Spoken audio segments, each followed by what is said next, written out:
are dangerous, especially when certain public officials are chest thumping that they have the so-called system and the deep state to manipulate the election. We are ready to work with the IEBC and friends to make sure that we deliver on a credible election.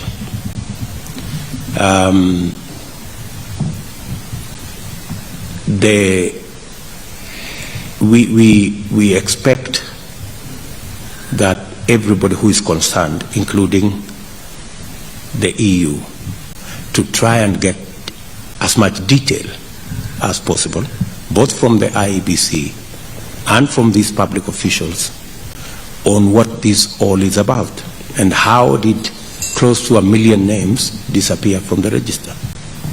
And many of those names are people from what we consider those our stronghold. So they attempt to try some monkey games. We don't believe they will succeed, but these attempts are a source of concern to Kenyans. So I think that's one issue I didn't raise. Let me allow the rest of my team to speak to. Let's start with Moses. Do you want to start? Thank you, Your Excellency. Excellencies, good morning again. I start by just buttressing what our leader has said, that elections are not judged free and fair on the basis of the conduct on the day of voting. It's the entire process, the integrity of the voters' roll, the conduct of the electoral officials, the conduct of the state machinery responsible for security, and so on and so forth. I'm sure the EU has always been a close observer of our electoral process, and you can see and feel where things are not going right, and do expect to hear your voice. On the issue of refugees, from Her Excellency, the Slovak ambassador, every country, in fact, indeed, humanity expects that we should not have refugees. That's the ideal situation. But Kenya has been a host to refugees from almost all our neighbors, except Tanzania, that has not given us any significant flow of refugees in our history. As it is today, conflicts in the region have been subsiding, and we have been encouraging refugees where they can find it possible to go back to their countries. Of course, under the UN and other international protocols, you can't force refugees to go back to where they ran away from. So we continue partnering with yourselves and others, and I want to appreciate, having been in foreign affairs for 10 years, the role your delegation and individual countries have contributed towards the management of the refugee situation in Kenya. And as a country, we have also passed a law that encourages some of the refugees to get integrated within our country and within neighboring countries where they would wish to go. So we'll continue doing that to see that we get to an ideal situation where no human being should be a refugee anywhere. If your question was indicating whether we are ready to take refugees from Ukraine conflict, like I've seen countries like Uganda, I think Rwanda and a few others have made an offer. If it wasn't, then I don't need to go that way. We are too far away from that conflict. She said something about M-Pesa. Did you? Yes. So I was wondering where M-Pesa was coming. No. She mentioned. So what did you say about M-Pesa?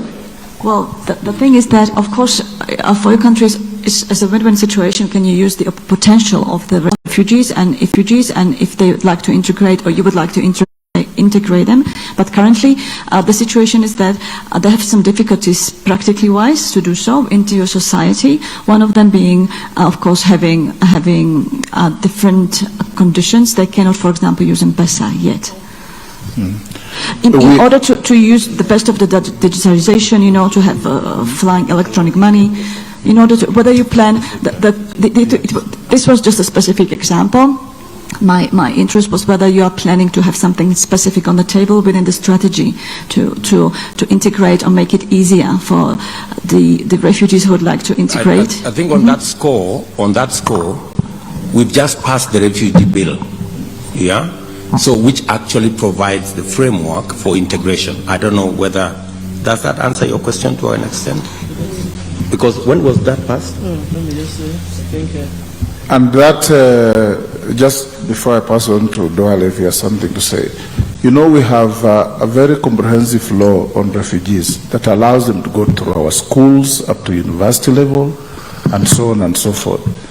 But on the issue of M-Pesa, for example, even people at our level, if you don't have an identity, you cannot access the M-Pesa process. So it's something that we can engage in a conversation for you who help in financing refugee activities. If you find electronic money transfers an easier way of managing your resources, it's something that we can talk and as a government find what to do. On the Ukraine conflict, Kenya, since our independence, believes in the territorial integrity and independence of every country. There's no justification whatsoever, howsoever, for any country to invade another. And when such a situation occurs, again, we believe in the multilateralism of solving conflicts through, if it's in Africa, we have our AU Peace and Security Council. If it is outside Africa, we have the UN Security Council that needs to engage. But we also know that the Ukraine-Russia conflict is very complex. It has taken a lot of dimensions with almost throwing us back to the Cold War situation where you are either a friend of Russia and therefore supporting them regardless of what they are doing, or you are a friend of the Europeans and you support Ukraine regardless of what you feel.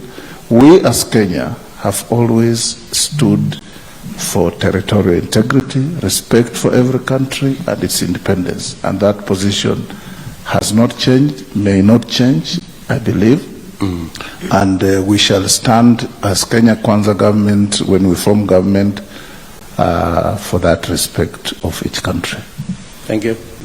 I think that's done. Anne, can you speak to something about devolution? And, yes, before devolution, I wanted to just add to the question of the IEBC and the integrity of... why don't we allow what? Sorry, the integrity of elections in the management. I was one of the people who presented my documents. I have already presented my nomination certificate and I have been cleared. But I want to say that even the process of clearing, I put in the documents, and ordinarily within 15-20 minutes you should be able to be cleared as long as all your documents are in order, because there is a checklist. But they took 3 hours to clear me. The people who had presented the day before, Your Excellency, and our good friends, took more than 10 hours. Those who had presented the day before were cleared the following day because there was system collapse or failure. And that is likely to be perpetuated for whatever reason. By now we shouldn't be having such hitches, considering that transmission of the vote from the polling station is one of the critical aspects of a free and fair election. So I think these are the questions that we should be asking and following before we can put the question to us whether we shall accept the results of elections. Thank you. Thank you very much. Proceed, Anne. Thank you, Excellency, and good morning, Excellencies.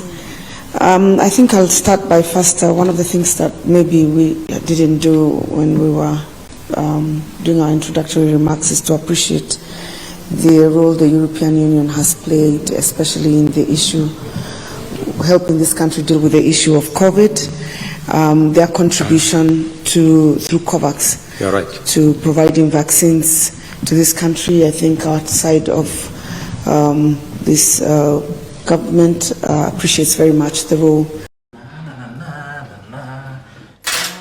Hi, love. Yes, darling.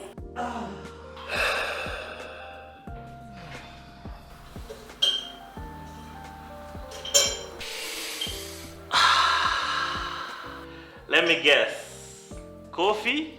Yeah. Oh yes, it's halfway down the line for the year 2022, and here at Optivin, we're giving you an opportunity to stay warm this season. Buy a plot of land at Celebration Gardens, Kitengela. Celebration Gardens comes with Maram roads, trees along the internal roads, and will have water and electricity amongst other features. For every 699k that you place as deposit or installment towards any of Optivin's plot of land, we gift you a brand new coffee maker to make you feel warm. Changamkia ploti na Optivin. Call us on 0790 300 300.